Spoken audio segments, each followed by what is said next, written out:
waxaa meel hagaagsan maraya dhismaha masjidka mu'asasada weyn ee Daarul Qur'aan ee uu maamulo caalimka weyn ee Soomaaliyeed Sheekh Maxamuud Cabdulla Cariif booqasho ayaan dhawaan ku tagnay masjidka mu'asasada Daarul Qur'aan oo dhismihiisu hadda soconayo masjidka ayaa markiiba waxaa ku tukan kara 10,000 oo qof sida uu sharaxayo fadiilatu Sheekh Maxamuud Cabdulla Cariif oo gacanta ku haya masjidka marka alxamdulillah masjidka Daarul Qur'aan oo sanad jirsaday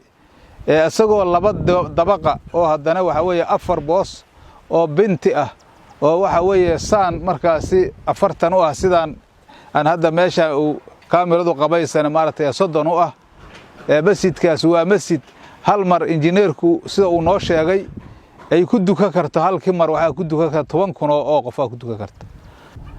insha Allah ta'ala masjidka waxa weeye meel fiican ayuu marayaa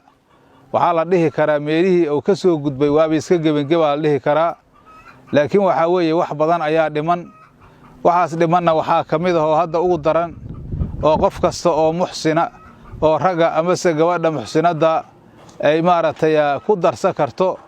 waxa dhiman waxa ugu xoog badan waa mutuleelkii masjidka banaankan iyo gudahaba mutuleel ayaa la doonayaa oo gaaraya 3,330 mitir mutuleelnan ayaa masjidka ku filan sida injineerku uu noo qoray waxa kale la rabaa caramaayo oo salaaxmada ah iyo marka la dhigaayo la dhigaayo mutuleelkaas in caramaayo badan ayaa la rabaa cara la dejiyo waxa la rabaa shamiito ayaa la rabaa iyaduna waxyaabaha kaleentood alxamdulillah wax iska kooban marka alxamdulillah masjidka Daarul Qur'aan oo sanad jirsaday asagoo laba dabaqa oo haddana waxa weeye 4 boos oo binti ah oo waxa weeye saan markaasi 40 u ah sidaan aan hadda meesha uu kaamiradu qabaysana 30 u ah masjidkaas waa masjid Sheekh Maxamuud Cabdulla Cariif ayaa dhammaan bulshooyinka Soomaaliyeed meel kasto ay joogaan waxa uu baaqay inay ka qayb qaataan dhismaha masjidkan oo muhiimad gaar ah u leh deegaankan 10,000 oo ruux ku duka karta marka masjidkaas intaas kooban intaas soo gaaray dadaalka dadka wanaagsan oo ahlu khayrka ah Soomaaliyeed oo khayrka jecel ka qayb qaadashadooda iyo dadaalka aan kala go'an lahayn oo loogu taagan yahay ayaa masjidku heerkan ku soo gaaray marka hadda maanta gabagabow jeeya khayrul umuur khawaatimuha u jooga waxaan rabnaa kaliibkan qofka uu soo gaaro oo qofka soo Soomaaliya khayr Allah siiyo inaad ku darsatiin wax badan iyo wax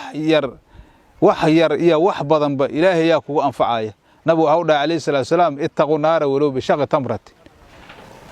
naar ka dhowrsada hal timirood jabkeed oo sadaqaysatiin ba Allah ka dhigo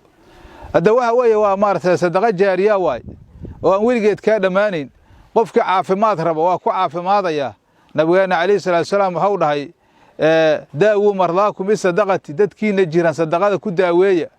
war dadka hadda maanta cudurrada jiro dalka dibadiisa waxaan ku 19 la leeyahay iyo waxyaabahan jira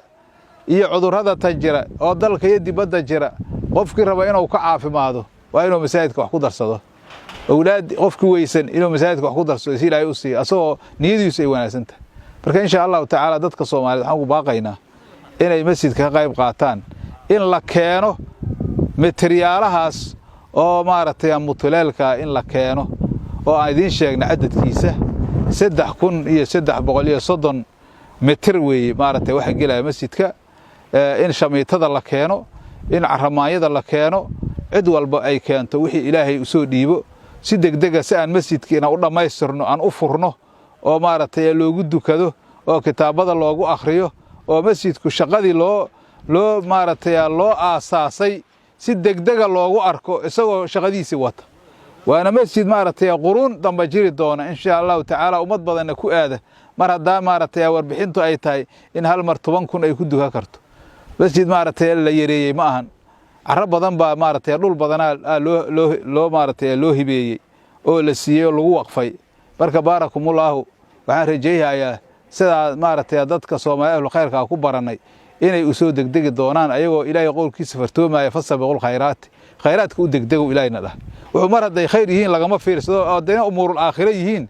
lagama fiirsado shay adduunyaha haddii la qabaayo ta'aniyaa loo baahan in laga fiirsadaa loo baahan yahay laakiin amuurul aakhira markii lagu sheego hore aad uga ordaysaa masjidka marka waxa weeye in hore looga soo ordaal rabaa oo shaqada ay dhammaato waana mahadsantihiin saan idinka rajeeyayno idinku arki jirnay idoo rajadeenna xaqiiqada ilaahay ay tahay waad ku soo ordi jirteen si degdeg masaajidka loo dhameystiro hada billahi tawfiiq wasalaamu calaykum waraxmatullahi wabarakaatuh qubad loo ekaysiiyey qubatul qadra nabigeena maxamed nabadgelyo naxariis korkiisa Allah yeelay ayaa dusha sare ee masjidka hadda lagu dhisayaa sida uu mar kale sharaxayo